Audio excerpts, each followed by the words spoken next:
से शरम बा।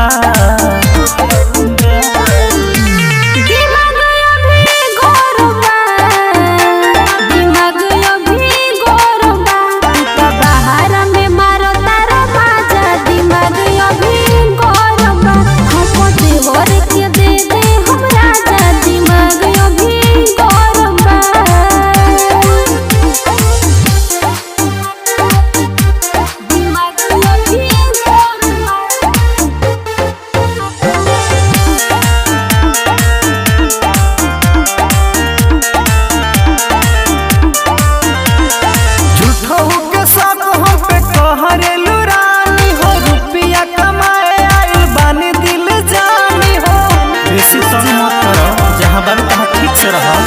आग लागो बजड़ करो गहना रुपया, बाहर से घरे आजा जल्दी सोनिया।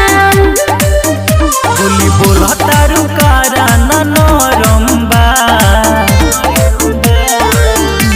दिमाग अभी गरम बा, दिमाग अभी गरम बा। तू तो बाहर में मारो तारा बाजा, दिमाग अभी गरम बा।